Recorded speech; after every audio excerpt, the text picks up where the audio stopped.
Meillä on tärkeä aihe, kiinnostavat keskustelijat. Seuraava tunti keskustellaan siis huono-osaisuudesta, syrjäytymisestä, mitä tapahtuu, kun tukiverkot eivät kanna, mistä toivo ja mikä rooli kirkolla tässä kaikessa on. Mä oon Anna Patronen ja sitten meillä on 2 upeata keskustelijaa. Tässä on Kaisa Tammi. Tervetuloa. Kiitos.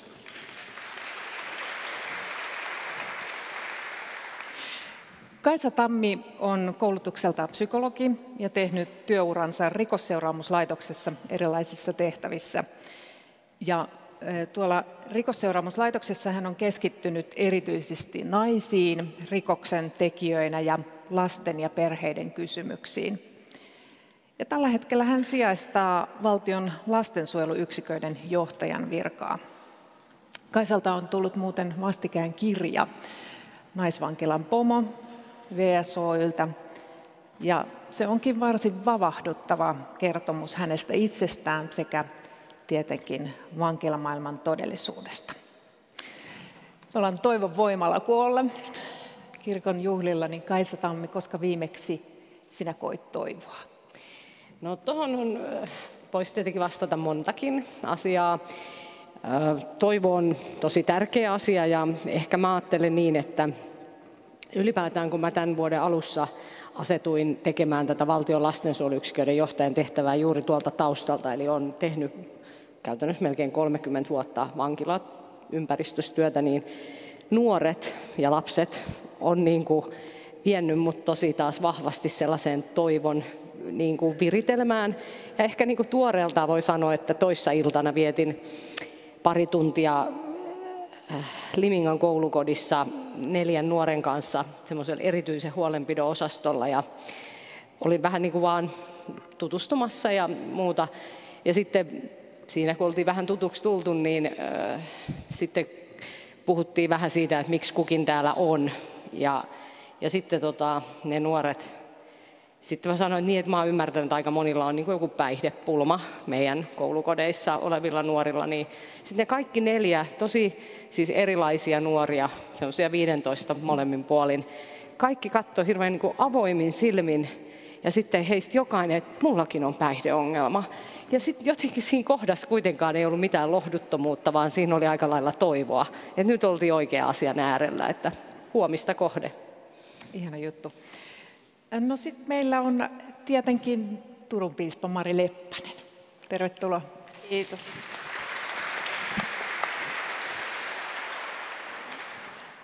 Mari Leppänen on vihitty Turun piispaksi helmikuussa 2021 ja sitä ennen hän oli noussut julkisuuteen ensimmäisenä lestadiolaisen liikkeen piiristä tulevana naisena, joka vihittiin papiksi. Ja hänellä on paljon luottamustehtäviä, muun muassa Hiljaisuuden ystävät ry:n hallituksen puheenjohtaja.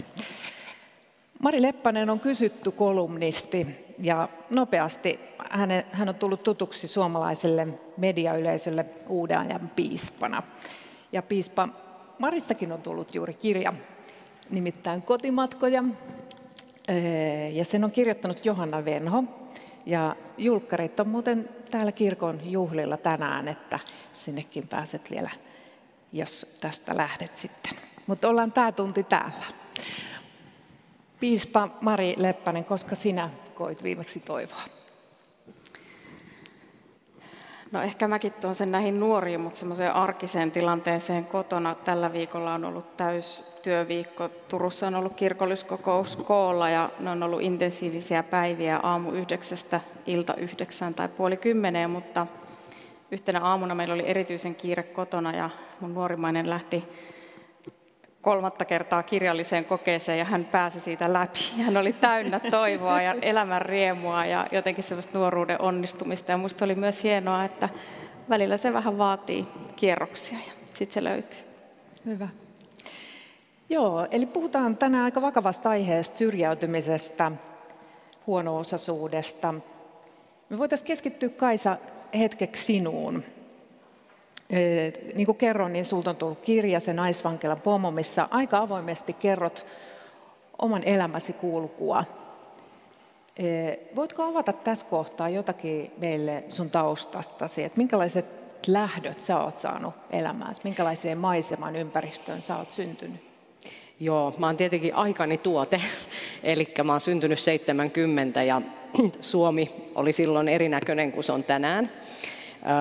Ja sillä oli se historia, mikä Suomella siihen päivään oli. Mun vanhemmat oli syntyneet sodan keskelle ja jalkoihin. Ja mun lapsuutta, vaikka sota oli kaukana takana, niin ehkä se, mitä mä aina käytän termiä, mulla oli vähän hetteisä lapsuus. Mun isällä oli kohtuullisen vakava päihdeongelma, alkoholiongelma, joka oli semmoista, minkä mun aikakauden varmaan monet tunnistaa, semmoista tuurijuoppoutta. Mutta sitten siinä oli myös tosi ikäviä ja semmoisia pelottavia asioita lapsen kannalta. Elikkä mun vanhemmat oli hyvää tarkoittavia, mutta aika rikkinäisiä. Ja semmoiseen perheeseen mä synnyin ja sitten elämä kuljetti. Mä synnyin itse asiassa täällä Tampereen kupeessa Nokialla ja sitten elämä vei perhettä ja minua tietenkin sen mukana. Mulla oli molemmilla vanhemmilla lapsia edellisistä liitoista, että mulla on aika pitkä väli niin kuin isompiin sisaruksiin. Ja sitten isän päihdeongelma tavallaan paheni siinä mun lapsuuden myötä ja lopulta äiti muutti erilleen ja muutettiin sitten Espooseen Matinkylään semmoiseen lähiöön, joka oli monella lailla onnen täyttymys niiden ensimmäisen 7 vuoden jälkeen.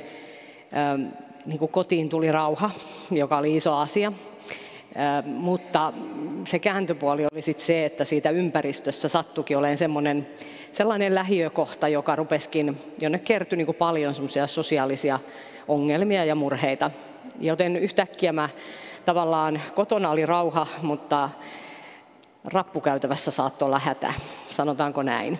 Ja sitten tavallaan elämä vei, mutta jostain syystä mulla oli hirveän onnellisia hetkiä paljon. Että vaikka tästä, mä aina sanonkin, että mun tarina voi kertoa joko korostaen niitä niin kuin tuskasta tietä, mutta sitten on niin kuin toinen, joka oli tosi valoisa tie.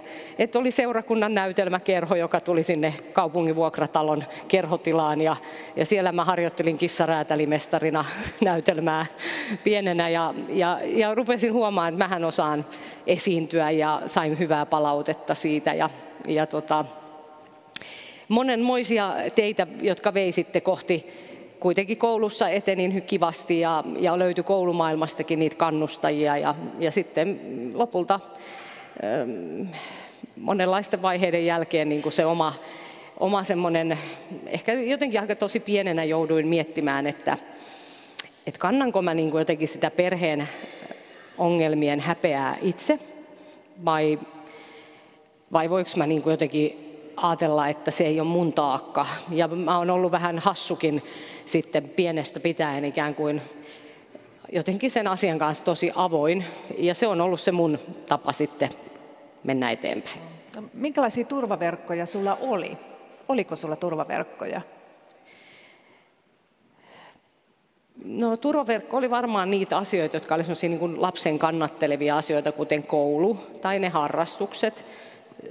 Se näytelmäkerhon ohjaaja muistan aina, tai jonkun muunkin harrastuksen, että jotenkin se, että oli jotain sellaista, että mun äidillä ei hirveästi ollut aina voimia, oli murheita, jotka liittyivät vielä siihen mun isän kanssa elämiseen, hirveän isoja taloudellisia huolia, oltiin ihan oikeasti tosi vähävaraisia monessa kohtaa, ja mulla oli sitten isompi sisarus, joka kasvoi mun kanssa, äidin kanssa samassa kodissa, ja hän sitten sairastui mieleltään ja käytti paljon päihteitä myös jossain kohtaa, joten mun äidillä oli niin kuin mielen päällä paljon muuta, joten mun turvaverkko, äiti oli mulle tunnesuhde, mutta sitten muut asiat mun piti kyllä hakea muualta. Ja niitä oli jotenkin sellaisia kannattelevia aikuisia siellä täällä lopulta sen matkan varrella näin jälkeenpäin ajateltuna. Mutta oliko mitään niin kuin sellaista, mitä me kutsutaan yhteiskunnan sellaisiksi turvaverkoiksi, niin en mä ehkä sellaisiin löydä sieltä. Entä sitten mikä se sun selviytymistrategia ehkä oli? Tuossa kerroit, että sisko ei jaksanut, mutta sinä jaksoit. mä ajattelen, että se on semmoista elämän kohtalokkuutta, minkä mä ehkä sit niinku sekä omassa elämässä ja lähipiirissä, mutta myös sitten kun mä olen tehnyt työtä ihmisten kanssa, joilla on isoja murheita, niin joutunut niinku myöntämään sen, että ei kaikki ehkä ole aina niinku ihan meidän omissa käsissä. Et se on aika hieno viritteistä, kuka nousee vaikeuksista eteenpäin ja kenen tie niin kuin vaan on niin takkunen, että sieltä ei enää niin kuin sillä lailla siinä hetkessä nousta tai mennä eteenpäin. Eli mä ajattelen, että mun voimavaroja oli varmaan se, että joku aina muisti sanoa mulle, että musta on kuitenkin jotain, mikä on hyvää ja kivaa.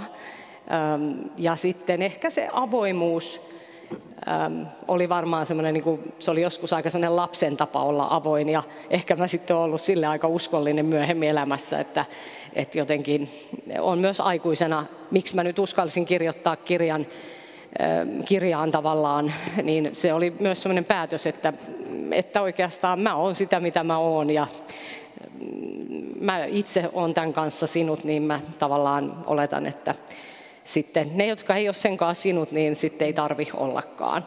Mutta mä haluan sanoa sen, että mä en tykkää, että mä en halua myöskään niin kuin millään lailla tehdä jotenkin väittää, että olisi jotenkin jalostanut mua sinänsä paremmaksi ihmiseksi. Että mä luulen, että mä voisin olla hirveän mukava ihminen ilman tosi hetteisää lapsuuttakin, että olisi se kai ollut kevyempää. Että täytyy muistaa, että aina kun on kokenut kovia, niin kyllä jonkunlaista taakkaa kantaa mukana aina. Pysytään vielä hetki sinussa. Mikä sut sai kiinnostumaan syvemmin tämmöisen huono-osaisuuden lieventämisestä ja syrjäytymisen ehkäisemisestä, näistä elämän rujoista puolista? Jos mä sanoin hirveän rehellisesti, niin mä luulen, että mä en oikein viihtynyt missään muualla. Eli mähän tunnen suurta vierautta silloin, kun ympäristössä on ihmisiä, joilla kaikki on tosi hyvin. Eli mulle tulee vähän semmoinen vajavainen olo. Eli karusti sanottuna, ei se ole varmaan väärin sanottu, että aika monet meistä hakeutuu tekemään sellaista työtä, jossa voi niin kuin kohdata vähän vielä isompia ongelmia kuin on itse kohdannut tai muuta.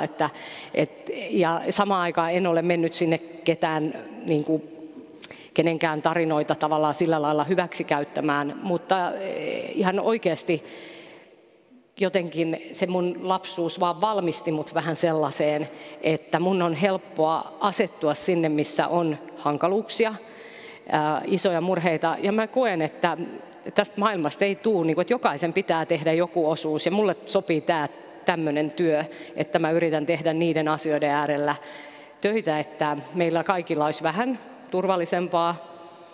Ja mä tiedän, että mä voi pelastaa ketään ihmistä, enkä mä voi pelastaa tätä maailmaa. Semmoiset omnipotentit niin kuin kuviot on jo käsitelty.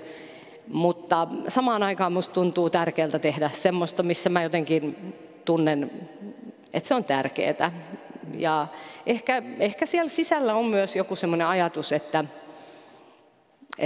kun mulla on suuri kunnioitus niitä ihmisiä kohtaan, jotka kannatteli mua tai olivat tekemässä jonkun ratkaisun, jolla oli vaikutusta myös minuun, niin ehkä mä ajattelen, että on tosi kiva, jos mä voin tehdä jotain sellaista jollekin.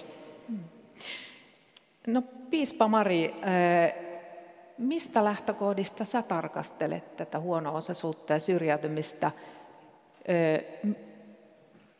Sultakin tullut kirja juuri, jossa kerrot sitä omaa elämänmatkaa. Mitä tässä kohtaa haluat tuoda siitä sun tiestäsi? No hirveän puhutteleva oli kuunnella Kaisaa, jotenkin siinä tietysti peilasi sitä omaa ja ajatteli, että tämä on hirveän kiinnostavaa, että me eletään samassa maassa ja saataisiin ihan lähekkäin, niin miten erilaisissa ympäristöissä me voidaan kasvaa. Mä olen 8 vuotta myöhemmin syntynyt Helsingissä ja sitten taas kasvanut perheessä, jossa mulla on ollut 6 sisarusta ja iso sukulaisten joukko ympärillä ja elänyt semmoisen niin kuin hyvin yhteisöllisen lapsuuden, johon paljon vaikutti tämä lapsuuden ja nuoruuden herätysliike, ja se oli hirveän turvallista. ja esimerkiksi täysin päihteetöntä. Sellaisia asioita, mitä lapsi ei tietenkään niin kuin edes arvioi tai ajattele. Ja sitten samaan aikaan tietysti, eli Helsingin Käpylässä kävin Koskelassa alakoulua, jossa oli tosi monenlaisia lapsia. Et ihan meidän vieressä oli Koskelan lastenkoti ja mulla oli ystäviä siellä ja mun paras ystäväni yksi asui kahdestaan mummonsa kanssa. Ja jotenkin se ilmapiiri oli niinku semmoinen, että siinä kasvettiin aika erilaisessa. Ja varmaan meidän perhe oli aika erikoinen ja erilainen ja samaan aikaan ihan tavallinen. Ja tietenkin on niin tunnistaa sen, ja on hirveän kiitollinen siitä ja ymmärtää, että se on niin iso etuoikeus, että saa semmoisessa vakaassa ympäristössä kasvaa. Ja toisaalta kun on paljon lapsia, niin sittenhän se huomio myös niin ei kiinnity sillä tavalla välttämättä yhteen, mutta että sitten on myös niin sisarusten kasvattama ja jotenkin oppinut aikuisena ymmärtämään vielä enemmän sitä, että niitä turvallisia ihmisiä voi olla niin kuin moni muukin kuin se oman perheen jäsen. Ja itse asiassa itseänikin on kannatelleet monet sellaiset ihmiset, jotka niin kuin ei välttämättä tule pelkästään siitä perhepiiristä. Mutta varmaan kasvoi sitten jonkinlaisessa semmoisessa erilaisuuden tunteessa ja jännitteessä ja tajusi, että elää niin kuin vähemmistössä, joka vaikutti sitten siihen tapaan katsoa maailmaa, josta myös siitä on niin kuin kiitollinen. Et ehkä nyt tämmöisen, kun kuuntelin suani tähän. Joo. Ja tunnistat elämässäsi paljon turvaverkkoja. Kyllä, tunnistan elämässäni paljon turvaverkkoja ja toki sitten omassa elämässäni olen joutunut myös sellaisiin kohtiin, joissa turvaverkot on tulleet koetelluiksi, ja mulla ne on liittynyt, ne ei ole liittynyt tavallaan tämmöiseen niin kuin taloudelliseen huono-osaisuuteen tai päihteisiin.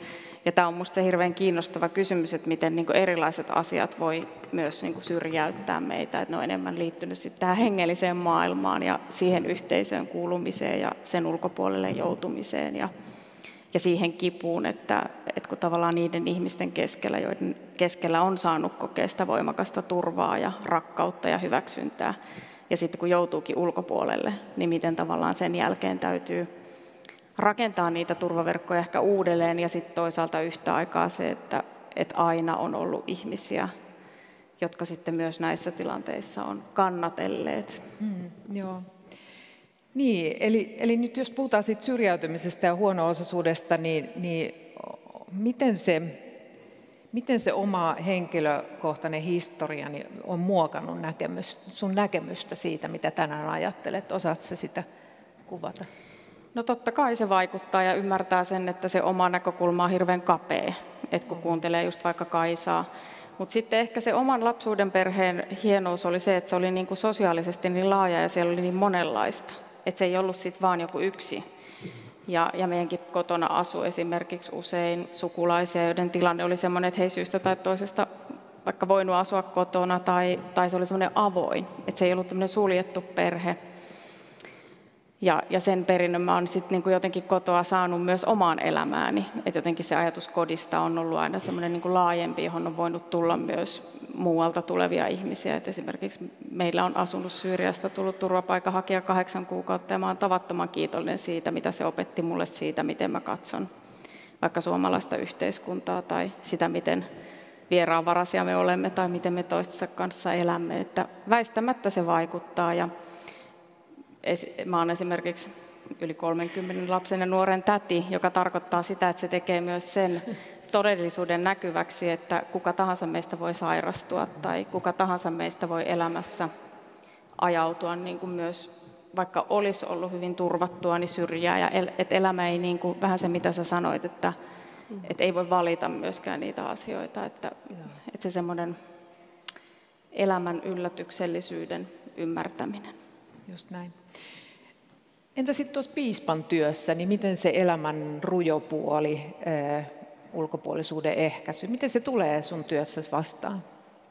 No se on semmoista maailmaa, mistä mä koko ajan opin paljon oman hiippakuntani diakoniatyöntekijöiltä, toisaalta myös varhaiskasvatuksen pappien kanssa ja iloitsen kaikista niistä tilanteista, joissa heidän kanssaan olla vuorovaikutuksessa. Ja mä kiersinkin, kun aloitin tässä tehtävässäni, kävin kaikki 40 seurakuntaa, jotka itselleni kuuluu ja siinä kuulin työntekijöitä. Ja tavallaan ymmärsi ja näkee ja koko ajan niin kuin saa tuntea ja hengittää sitä, että mitä se työn arki siellä on ja miten monella tavalla kirkko toimii ja jakaa elämää niin kuin hyvin monenlaisten kysymysten kanssa ja missä on aika semmoinen avara ilmapiiri ja ymmärrys siitä, että kun ehkä muut turvaverkot pettää, niin sitten se on se seurakunnan diakoniatyöntekijä tai se teatterikerhon ihminen tai kasvatuksen työntekijä, jonka kanssa sitten voi elämäänsä jakaa. Kiinnostavaa. Nyt paneutetaan tähän syrjäytymiseen. Suomessa on 50 000 70 000 syrjäytymisriskissä olevaa nuorta. Mitä ajatuksia tämä luku herättää teissä? Joo, se tarkoittaa, ne on jokainen ihmisiä, että jokaisesta pitää olla huolissaan. Syrjäytyminen on syrjäytyminen on sanana mun mielestä ensinnäkin pikkasen ongelmallinen. Se ikään kuin saman tien jo leimaa jotain, mikä ei kuitenkaan tee ehkä oikeutta juuri niille yksilöllisille ihmisten tarinoille. Mutta käytetään me nyt mitä tahansa ulkopuolisuuden kokemusta, niin ehkä mä haluan sanoa tuohon sen, että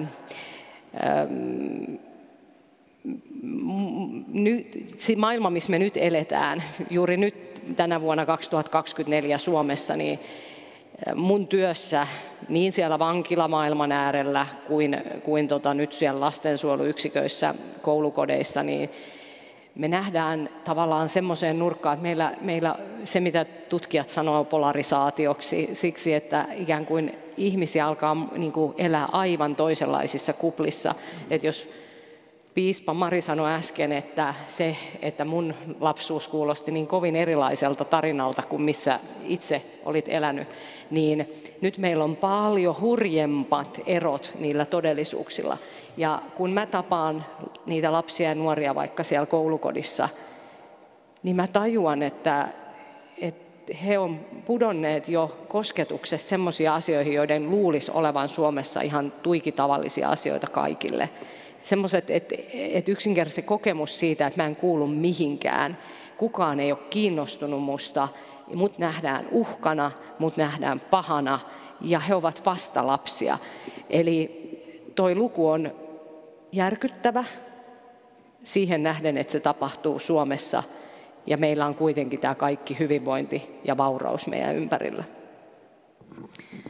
Mä sain käydä Turussa semmoisessa Vamos Turussa, joka tekee nuorten kanssa työtä, jotka on tavallaan varmaan juuri tässä kohdassa, että heillä on niinku se uhka, että he tipahtaa ja irtoja ovat jo sen tehneetkin ja ihan mahtavia nuoria ja juteltiin ja kuulla myös sitä heidän tarinaansa ja miten heistä niin moni kertoi sitä, että he ei niin vaikka puoleen vuoteen ollut käynyt missään omalta kodiltaan tai kämpältään ja miten se, että on niin joku aikuinen, joka on kiinnostunut, joka itse asiassa se joutuu tulemaan ihan sinne sun kotiin asti ja lähtee sieltä niin pienin askelin miettimään sitä reittiä eteenpäin. Ja siinä niin mä toisaalta ajattelin sitä, että on varmasti niitä, jotka on jotenkin ihan irti näistä ja ei ole saanut sitä semmoista, mutta myös se, että miten niin nämä pandemia-aika ja maailman tapahtumat ja perheiden erilaiset niin yhtäkkisetkin kriisit, sairastumiset, niin tekijät, jotka vaan niin tulee siihen, niin saattaa viedä sen nuoren semmoiseen tilanteeseen. Ja sitten toisaalta musta siinä kyllä näkyy myös paljon tämä niin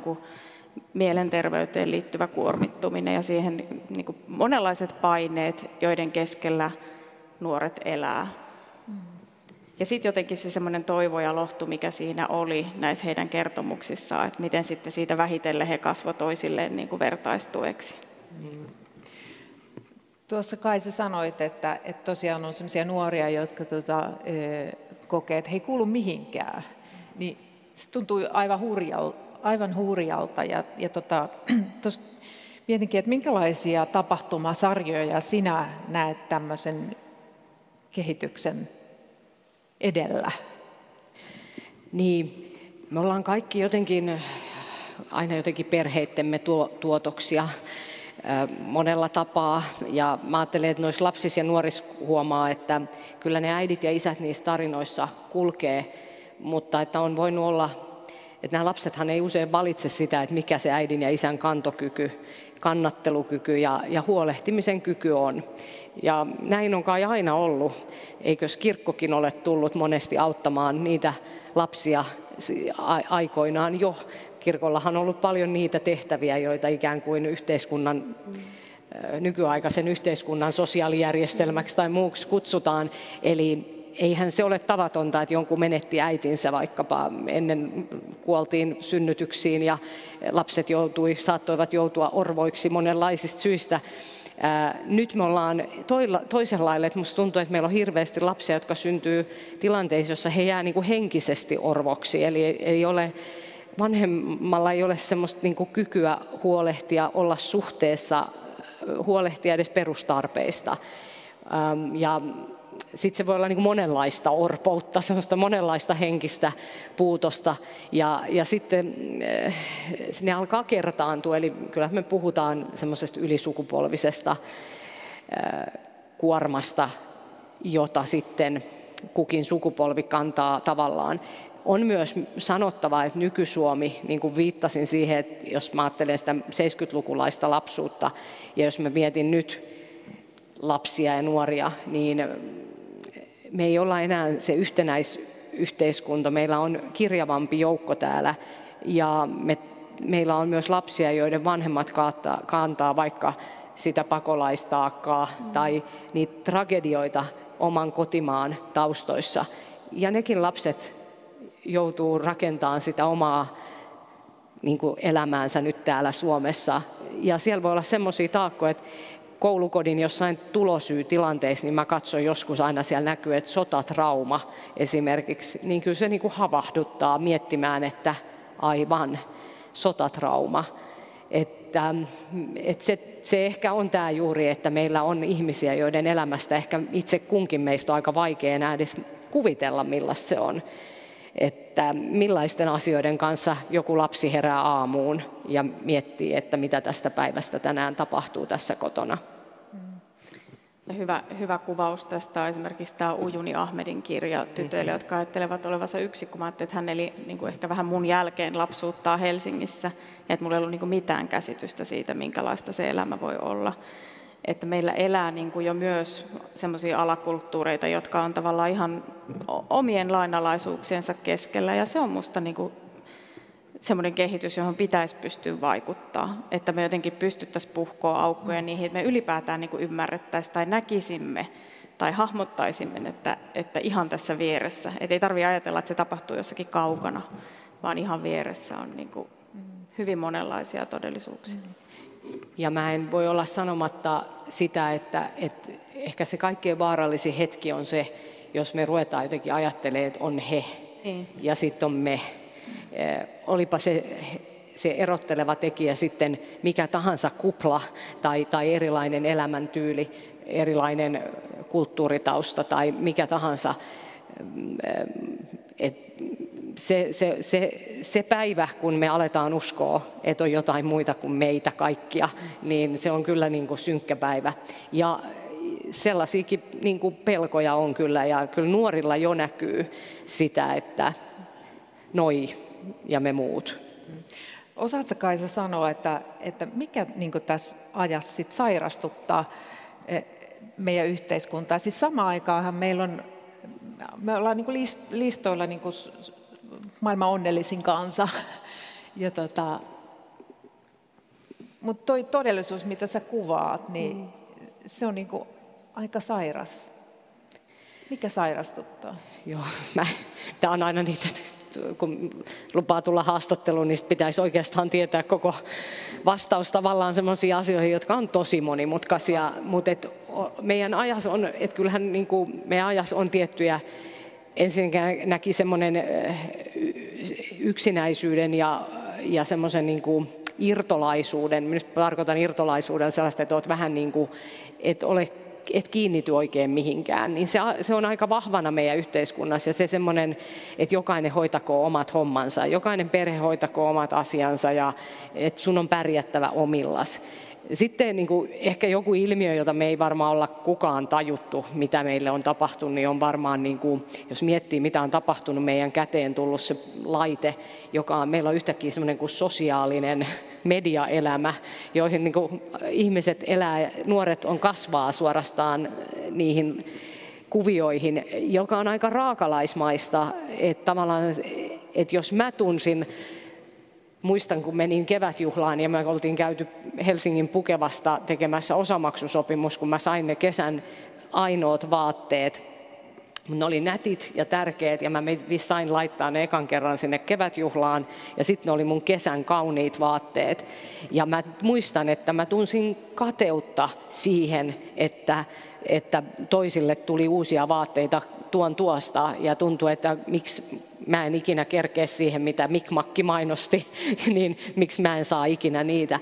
Niin nyt nuoriso katsoo sellaista niin kuin luksusbrändi, kaiken maailman Air Force, sitä ja tätä kenkää ja muuta. Ja kun tuntee, että en mä pääse ikinä tonne, en mä ikinä voi maksaa kengistä 500, 700, mun vyö ei voi maksaa 200, mun äiti on tosi köyhä, mun äiti ja isä kumpikaan ei ole käynyt töissä ehkä koskaan, ei osaa ehkä kieltää jotain, niin se katkeruus voi saada muotoja. Ja sitten tämä someväline on tässä niinku yksi väline. Ja mä ajattelen, että silleen meille tulee sellaisia paineita nykynuorille, joita ei me jouduttu silloin vielä ratkomaan. Ja mä ajattelen, että me ollaan niinku monien asioiden summana, mutta ihan niin kuin piispa Mari sanoi tässä äsken, että kaikki muut tragediat tähän lisäksi, kaikki paine, mitä ajatellaan, että nyt on lapsia, jotka joutuu oikeasti miettimään, että tuleeko Suomeen joskus sota. Viimeksi mun teini kysyi sitä tyyli eilen illalla. Niin, että onhan niin kuin, maailma on muuttunut sellaisille taakkoja, että ei kaikkien mieli kestä, ei kaikilla ole rahkeita käsitellä. Ja se yhteisöllisyyden katoaminen pelottaa minua. Mä ajattelisin, että sen täytyy liittyä näihin kaikkiin ilmiöihin. Mitä sä ajattelet, Mari? No paljon olen miettinyt just tätä yksilöllisyyden korostusta, joka on ollut tavallaan pitkään se semmoinen meidän ajan ja maailman megatrendi, jossa tavallaan ihminen on vähän niin kuin oman onnensa seppä ja kaikki pyörii niin kuin sen itsen ympärillä ja missä on niin kuin tosi paljon ollut hyvääkin. Että jos ajattelee sitä aikaa, jossa välttämättä ei käsitelty tunteita tai ei puhuttu asioista tietyllä tavalla, en sitä kritisoi. Mutta onko lopulta niin, että ihminen kuitenkin sit elää elämää suhteessa toisiin ja me ollaan niinku riippuvaisia niistä sidoksista, jotka meitä niinku kiinnittää tähän maailmaan, jotka ei välttämättä tule perheestä, mutta niitä sidoksia me tarvitaan. Ja tapahtuuko jossakin semmoinen niinku taite siinä, että me jotenkin palataan vielä enemmän, niinku ymmärretään sen merkitys ja tajutaan, että tämä ei tee meitä onnelliseksi tai tämä loputon niinku kuluttamisen kautta identiteetin määrittäminen. Mutta paljon mä oon itse miettinyt sitä, kun tästä hirveästi puhutaan, ja musta se on niinku totta. Ja me kaikki tiedetään se, että meillä on esimerkiksi nuoria, tai nuoret voi entistä huonommin, ja meillä on isompi määrä nuoria, jotka voi niinku tosi huonosti.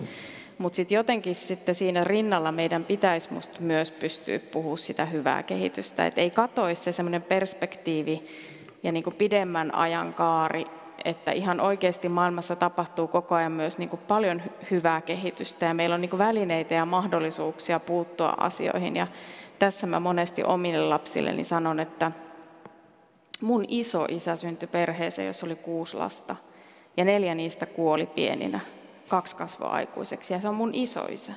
Että tämä kehitys niin kuin Suomessakin on niin kuin tosi lyhyessä ajassa.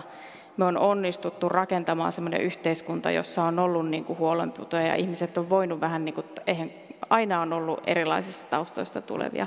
Mutta mikä niin kuin on lähtenyt murtamaan sitä ja liittyykö se just tähän niin kuin ylettömään yksilöllisyyden korostumiseen?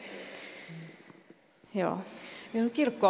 Kirkolla on pitkä yhteisöllinen historia, niin miten sä tällä hetkellä näet, että minkälaisia keinoja kirkko kannattelee ihmistä tällä hetkellä?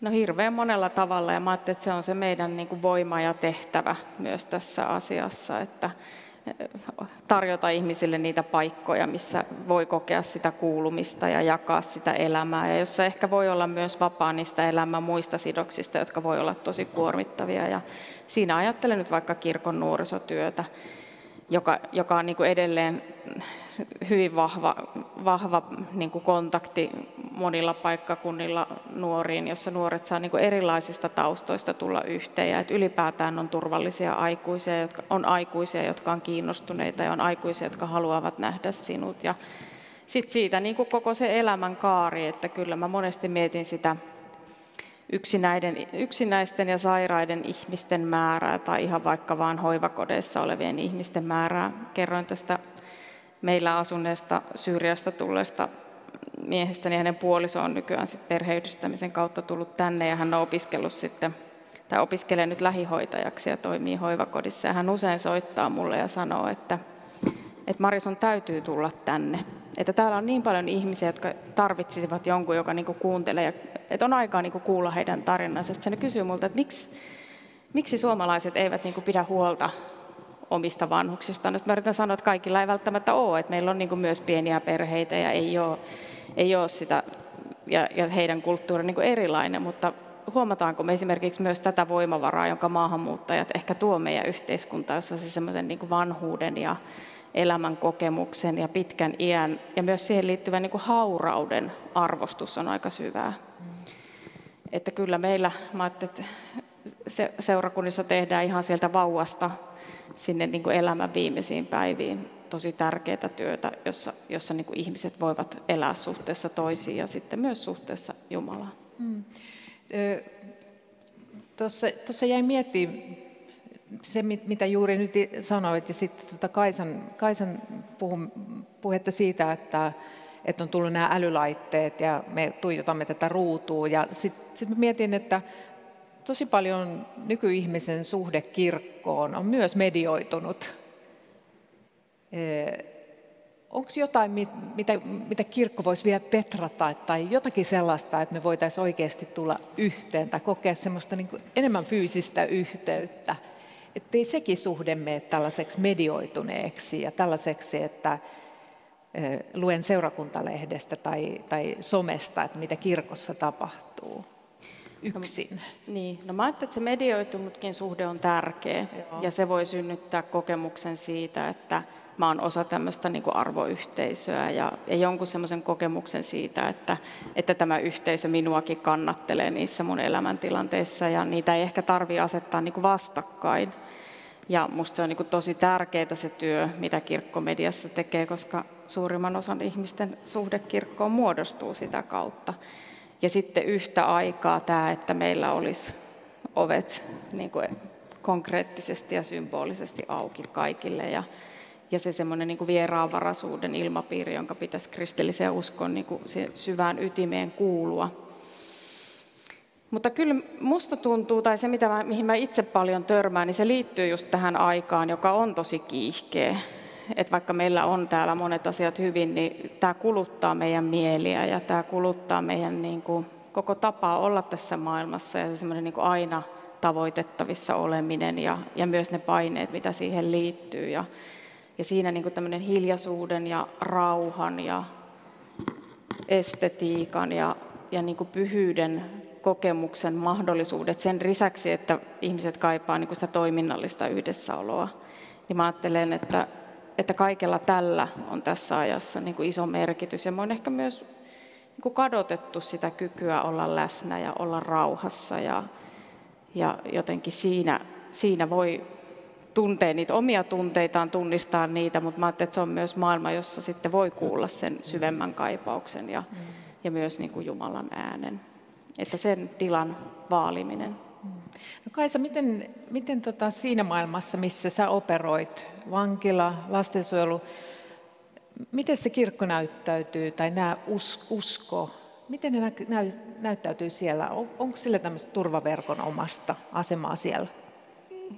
Ensinnäkin mun täytyy sanoa, että ehkä yksi syy, miksi mä niin kuin tykkään tehdä töitä ihmisten lähellä, joilla on niitä monia murheita, jotka on ikään kuin päätyneet jonnekin vaikkapa nyt laitokseenkin, niin ehkä yksi isoin asia on siinä se, että niiden ihmisten kanssa usein puhutaan aika niin kuin oikeista niin kuin asioista, jotain mitä ehkä jotkut sanoo niin kuin syvällisemmistä asioista. Et silloin kun siellä ihmiset kohtaa oikeasti, niin aika nopeasti ollaan aika isojen kysymysten äärellä.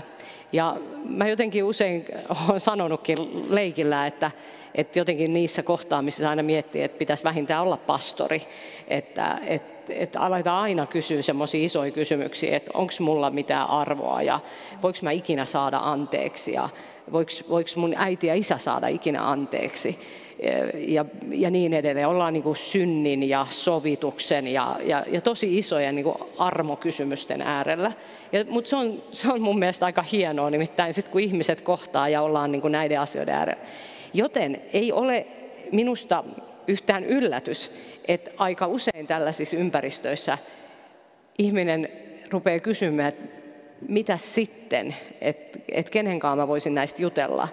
Ja ihmiset, jotka on voineet ehkä kokea suurtakin ajatusta, että tonne mä nyt en ainakaan johonkin kirkon väkeen ja noihin tommosiin uskovaisiin hihhuleihin, niin mä en nyt ainakaan ole tekemisissä, niin tuleekin sen oman elämän vakavoitumisen, jonkun kovan kokemuksen äärellä tulee tarve itse asiassa kysyä, että onko tähän jollain isommalla jotain, tuleeko jostain vastauksia tällaisiin vaikeisiin kysymyksiin. Ja näen arvon. Kyllähän kirkko toimii aika paljon meidän niin kuin vankiloissa ja erilaiset kirkon työntekijät, erilaiset ihmiset, myös siis seurakuntalaiset, monet tekee ihan vapaaehtoistyötä ja muuta. Ja mä ajattelen, että siellä ollaan niin kuin oikean asian äärellä, koska niin sanottu, se on ympäristö, jossa me, jotka ollaan saatettu touhottaa kymmeniä vuosia elämässä, kaiken tämän härdelin ympärillä ja ikään kuin ehkä unohtaa tietyt perimmäiset kysymykset, niin itse asiassa joskus ne elämän pohjakosketukset laittaa meidät kysymään niitä kysymyksiä. Ja silloin on arvokasta, että myös ne ihmiset, jotka kirkossa tekee töitä tai näitä asioita tuntee, niin on siellä äärellä. Sitten tietenkin on tämmöisiä paljon sensitiivisiä asioita, että nykyään me ollaan monikulttuurisia ja tunnustetaan monenlaisia uskontoja ja elämän filosofioita ja senkin semmoinen ekumeenisuus on niin kuin syytä olla niin kuin samaan aikaan läsnä. Lapset ja nuoret on vähän erityinen kysymys tässä. Erityinen kysymys, kysykää nyt miltä tahansa teiniltä, niin kaikki isot instituutiot on aika syvältä. Että toi koulukotimaailman nuorten kanssa että siellä ehkä enemmän palataan vielä ihan muihin peruskysymyksiin, mutta että niin kuin sanottu, kyllä mä sen verran ajattelen, että mitään enempää osaamatta arvioida, niin ehkä se kristinuskon perussanoma on aika tärkeä tuoda myös sinne, missä kaikkein synkintä on. Meidän työyhteisössähän on muuten vankiladiakoni, joka työskentelee Huittisten ja Köyliön vankiloissa. Ja se on aika etuoikeus myös, että tavallaan koko ajan saa kuulla siitä työn arjesta ja tavata sitä muuta vankilan johtoa ja vankilan työntekijöitä ja heiltä saada myös palautetta siitä, että miten tämä kirkon työntekijädiakoni siinä maailmassa koetaan ja miten myös tavallaan ne vangit hänet kokee ja miten tärkeä tavallaan hänen roolinsa siinä yhteisössä on. Joo. Paljonhan puhutaan siitä ylipäänsä tämmöisten uskonkysymysten mahtumisesta julkiseen tilaan, että koetko, että vielä nämä kysymykset mahtuu esimerkiksi juuri vankilaan? Niin mä ajattelen, että nyt tuli tosi vaikeaa. Mä ajattelen niin, että kaikkein tiukimmilla hetkillä niin ihmisten kohtaaminen ja ihmiset, joilla on voimavaroja. Ja mä ajattelen, että kirkon ihmisillä on kellä minkäkinlainen suhde Jumalaan ja suhde tavallaan siihen puoleen, että jos sieltä voi ammentaa voimaa, että voi toisellekin niin kuin valoa tunnelin päähän näyttää, niin en näe sitä minään tällaisena pois sulkevana asiana, että onko se lähtökohta mikä hyvänsä. Sinänsä ajattelen, että jos mietin itseäni viranomaisen niin kuin roolissa, ihmisenä ja viranomaisena, niin juuri sellainen avarakatseinen tasapuolisuus mukaan luettuna, että samaan tapaan avaamme ovia nyt kohtuudella kaikille niille, joita vanki tai joku muu laitoksessa asuva ihminen haluaa kohdata. Koskee varmaan ihan yhtä lailla niitä vanhainkoteja tai mitä muita, jonne ihmiset jossain vaiheessa päätyy ikään kuin irralleen täältä avoimesta yhteiskunnasta, jolloin ei ole enää omia mahdollisuuksia valita tulla noista ovista tai mennä jonnekin muualle. Että mä en nyt ehkä ajattele, että suomalaisessa yhteiskunnassa tarvii vielä niin kuin karsinoida enää yhtään enempää. Just näin. Mitä muita yhteisöjä te näette, että mitkä on niin kuin tärkeitä, jotka tällä hetkellä kantaa ihmistä kirkon lisäksi? No mä ajattelen, että mitkä tahansa yhteisöt. Että kyllähän niin kuin just tämä yksinäisyys ja erillään oleminen on tosi iso kysymys täällä hyvin monella tavalla hyvinvoivassa Suomessa kuitenkin, kun globaalisti katsoo. Ja se on musta ehkä se joku meidän kipupiste, ja usein kun saa erilaisissa paikoissa vierailla, niin kaikille aina sanon se, että oli se yhteen tulemisen ja kokoontumisen syy niin kuin mikä tahansa, niin ihmisen elämä toteutuu suhteessa toisiin ja ne ei niin kuin toisiaan kilpaile. Ja sitten taas se kirkon niin kuin viesti on se erityinen. Mutta jotenkin tässä äskeisessä mä vielä mietin sitä, että musta se niin kuin on se meidän hienous, tämä diakoninen näkökulma, jossa tavallaan ihmisiä autetaan riippumatta heidän niin kuin vakaumuksestaan tai taustastaan. Ja silloin niin kuin, se ei ensisijaisesti tavallaan se usko toteutuu sen rakkauden kautta. Ja sitten voi olla, että siihen tulee sitten myös nämä hengelliset kysymykset, mutta se on se kärki, jolla tullaan. Ja tämä liittyy myös musta tähän nuorten maailmaan. Että mun mielestä meidän yhteiskunnassa on sellainen tilanne, jossa meidän pitäisi tunnistaa se pahoinvointi semmoisena niin kuin kansallisena kysymyksenä, että me tarvitaan hyvinvoivia nuoria ja siinä se nuorisodiakonia on myös se niin kuin kirkon mahdollisuus. Ja yhtä aikaa sitten jotenkin vielä ajattelen, että meillä on myös kykyä niin kuin toimia eri uskonnollisten yhteisöjen edustajien kanssa. Että helposti ajatellaan, että se, että kristitty kirkon työntekijä on jossakin, niin se niin kuin pelottaa niitä muita, mutta tämähän ei pidä paikkaansa, vaan hän kokee, että täällä on joku uskonnon ihminen. Ja sitten hän osaa niin kuin ammattitaidollaan ohjata niitä myös, ketä hän kaipaa. Joo, mä voin sanoa tähän, ehkä muistelen aina välillä, että mulla on tämä taustakoulutus psykologi, niin ehkä psykologina voi sanoa, että ihminen on oikeasti laumaeläin. Että mun mielestä sä oot tosi monesti tässä käyttänyt puheenvuorossa viisaasti sen, että ihminen oikein yksin oleminen ei ole ihmiselle luonnollista. Et me ollaan laumaeläimiä, vaikka me ollaan eri lailla sitten kuka ekstrovertteja, introvertteja ja joku tarvii vastapainoksi olla hyvinkin yksin ja välillä hiljaisuudessa ja niin edelleen. Mutta siitä huolimatta ihminen lähtökohtaisesti on laumaeläin. Ja me nähdään, mä ajattelen noiden nuorten kohdalla näkee, että jos ei ole mitään semmoista kivaa laumaa, niin se lauma löytyy kyllä jostain. Mutta siellä voi olla pimeät voimat, siellä voi olla tosi synkät kuviot, jotka vetää. Mutta ihminen haluaa aina kuulua jonnekin ja saada jostain hyväksyntää ja jonkun merkityksen elämälleen. Ja on oikeastaan meistä kaikista kiinni, että minne ihminen sitten lähtee sitä hakemaan. Jos et sä sitä koe tässä sun lähiympäristössä, naapurustossa, siinä lähellä luonnostaan tai jossain, sulle ehkä perhe ei pysty sitä tarjoamaan, niin sä lähdet hakemaan sitä jostain muualta. Ja ehkä tämä on niinku se kysymys, että halutaanko me jotenkin, että sitten meillä on niinku erikseen semmoisia laumoja, joista tulee meillekin ongelmia. Joo, ja sitten mä mietin sitä niinku kirkon näkökulmasta, että siinä tilanteessa, että ehkä pelkästään jo toi sosiaalisuuden kaipuu, mutta erityisesti se tilanne, jossa sä koet, että sä tarvit apua. Niin tuleeko ihmisellä mieleen silloin niin kuin kirkko?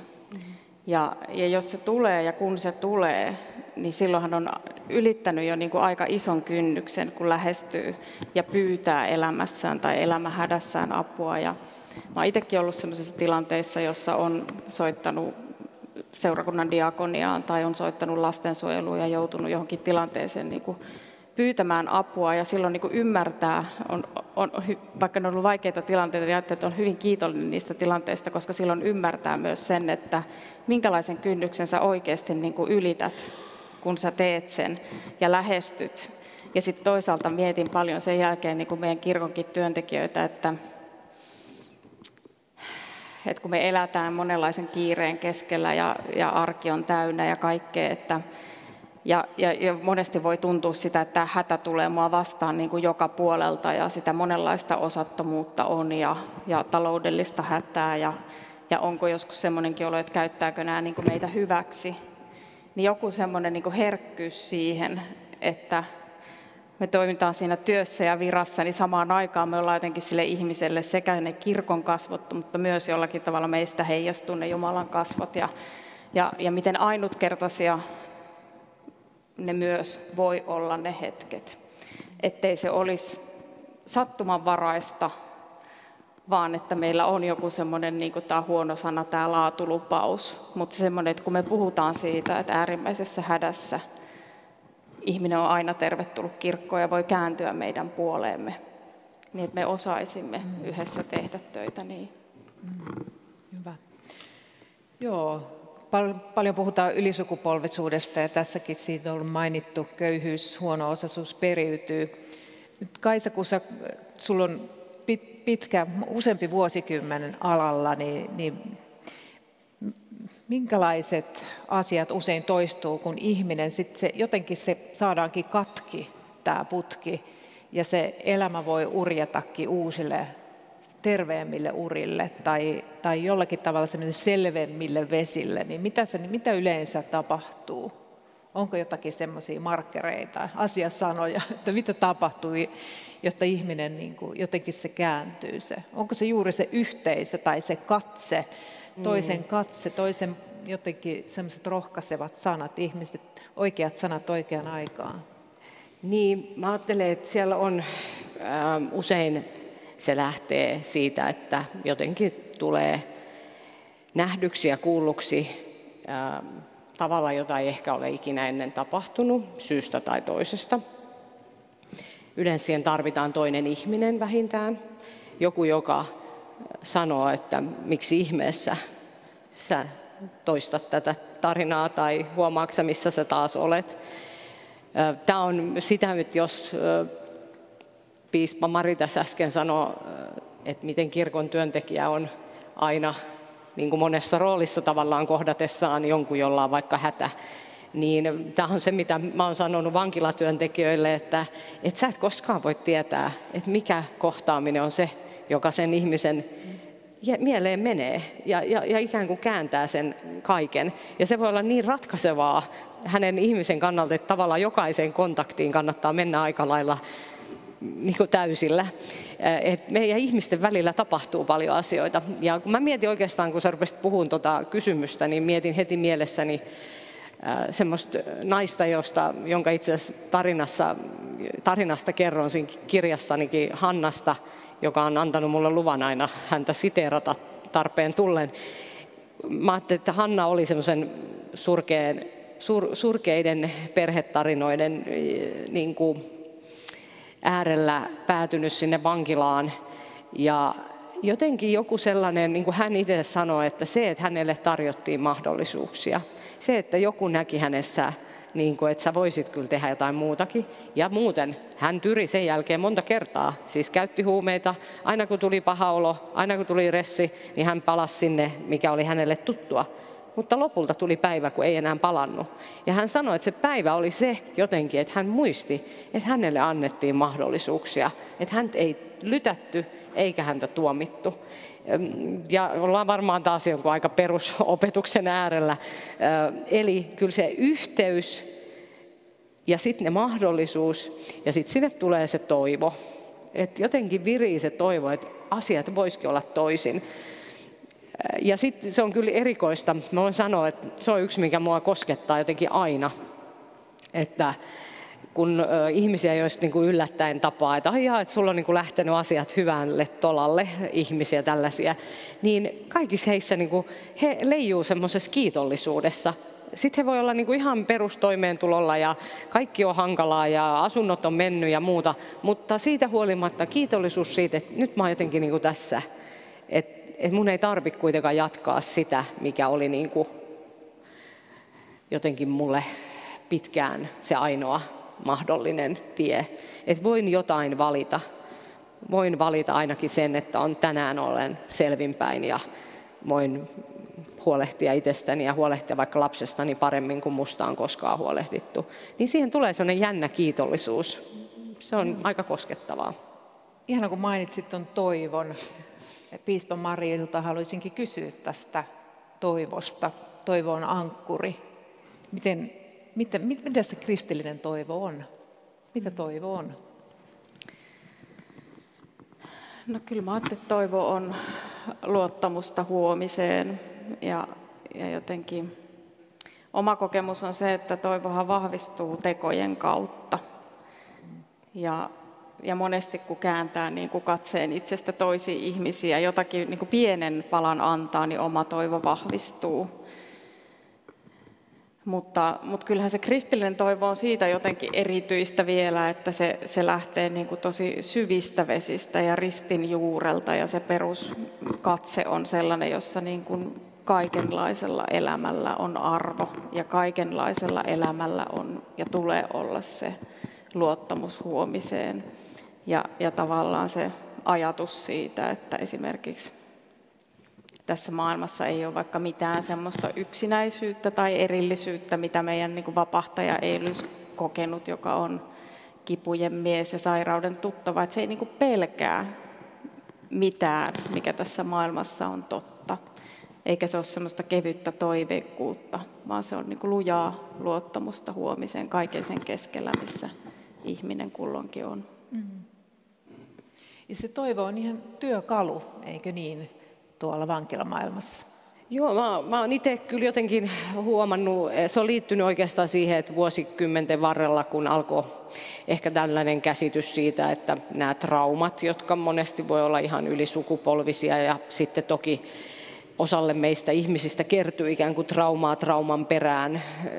Täytyy muistaa, että esimerkiksi laitokseen sulkeminen on aika traumaattista kelle tahansa ja siellä koetut asiat voi olla aika traumaattisia, puhumattakaan, jos sun elämä on ollut hyvin väkivaltaista tai muuta. Eli kun ollaan tosi traumaattisten elämäntarinoiden äärellä, niin siellä voi mennä, siis toivottomuus ei ole yhtään harvinaista. Ehkä mulle ihan täytyy sanoa, että tämä paikka ehkä herättää musta sen, että se oli ehkä yksi käänteentekevin kohta, että kun mä aloin tavata vankilassa, ne on ollut kaikki naisia, jotka olivat sellaisia ihmiskaupan uhreja, jotka oli sitten niin kuin tuomittu vankilaan Suomessa tuotua huumeita rajan yli pakotettuna yleensä, siis pakotettuna. Ja heidän niin kuin elämän lähtökohdat oli niin huonoja, että mä en edes oikeasti voinut edes ajatella, että että ihmisen elämä voi olla niin kurjaa. Ja siinä tulee jo tämmöinen globaali ongelma, että puhutaan jostain Nigerian Benin Cityssä, jossa niin kuin hyvä palkka on euro tai dollari päivässä, niin se köyhyys, se kurjuus, siellä vielä sitten niin kuin kurjista kurimmat, jotka ovat väärää heimoa ja väärää jotain. Ja sitten heidän hyväksikäyttö niin kuin globaalissa kuviossa, jossa sitten rikollisesti heitä hyväksikäytetään. Ja sitten he ajautuu johonkin pakkoprostituutioon, jossa elinaika rupeaa olemaan niin, että puhutaan muutamasta vuodesta, että ihminen pysyy edes hengissä. Niin sitten kun mä tämmöisen naisen kanssa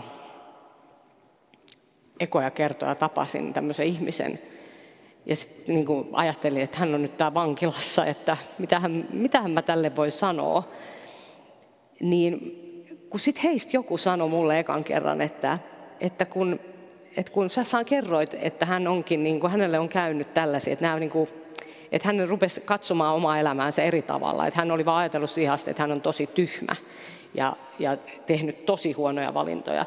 Että sitten kun sä sanoit, että sua on käytetty hyväksi ja että sä annoit tämmöisiä termejä, joita hän ei ollut ikinä kuullutkaan, niin hänelle tuli sellainen ajatus, että ehkä huomenna onkin joku, ehkä joku voi auttaa, kun onkin tämmöisiä termejä, että on vaikka ihmiskaupan uhri. Että ehkä tähän voi saada jotain apua. Ja se viritti niin kuin sellaisen, niin kuin näki heistä ihan sellaisen konkreettisen. Tähän liittyy se syy, miksi minulle tuli tämä mieleen, liittyy siihen, että nämä ihmiskaupan uhrien kanssa, niin kun sä kysyit, että pitääkö viranomaisia jotenkin olla varovainen, että voiko päästää kirkon edustajia kertomaan omaa sanomaansa sinne, niin nämä naiset oli sellaisia jotkut, että ei me niin tiedetty mitä. Ne kieri tuskasta lattialla. Heillä oli niin kovia henkisiä kipuja, että ne kieri lattialla. Ja sitten joku sitten ihminen kertoi, että hei, että näistä maista tulevilla on monesti usein aika hengellisiä tämmöisiä toiveita. Ja sitten kun me ensimmäisen kerran heidät tajuttiin yhteen vapaa-seurakunnan tilaisuuteen viedään, kun ne tuli sieltä, niin kuin, ihan kun ne olisi saanut niin kuin ilon elämäänsä, vaikka kaikki oli edelleen yhtä huonosti, mutta heistä tuli sellainen virisi, sellainen toivo elämästä, niin kyllä mä sen jälkeen ihan sumeilematta soittelin erilaisia pappeja, että nyt tarvitsisi tulla tänne nyt vähän valoa tuomaan, ja milloin siellä on rukoiltu voodoo-kirouksia pois ja kaikenlaista, että niin kuin viime kädessä sitten kun ollaan ihan oikeasti viimeisellä hetkellä, niin siinä kyllä kannattaa ottaa kaikki voimat käyttöön ihan oikeasti. Niin, eli että toivo on kyllä semmoinen merkittävä työkalu ja nykyään aina puhunkin, että jos koulutan, että vangeilla on aika paljon traumaa, niin kuin meidän lastensuojelulapsillakin valitettavasti koulukotimaailmassa, niin kyllä sen toivon virittäminen, sen toiveikkuuden herättäminen, sen, että huomenna olisi syy elää, niin kyllä se on ihan työkalu. Se on todella tärkeä, mutta se on myös tärkeä työntekijöille. Ja sitten jotenkin sitä tosi hieno kertomus, mutta ajattelen sitä, että me ihmiset helposti ollaan niin kärsimättömiä ja ajatellaan, että ei tosta tule mitään, tai miksei toi tosta jo, tai miksen minä. Mutta sitten se semmoinen niin kristillinen ajatus siitä, että ihan oikeasti jokainen päivä on niin uusi mahdollisuus ja aina on mahdollisuus aloittaa alusta ja se ei koske vain muita, vaan se koskee myös minua. Ja että myös itse on niin mahdollisuus vapautua niistä taakoista, joita kantaa harteillaan, niin kyllähän se muuttaa sen katseen, miten sitten toista ihmistä katsoo. Piispa Mari Leppänen, Kaisa Tammi, kiitos. Ja Liilo, me päätetään tähän tällä kertaa.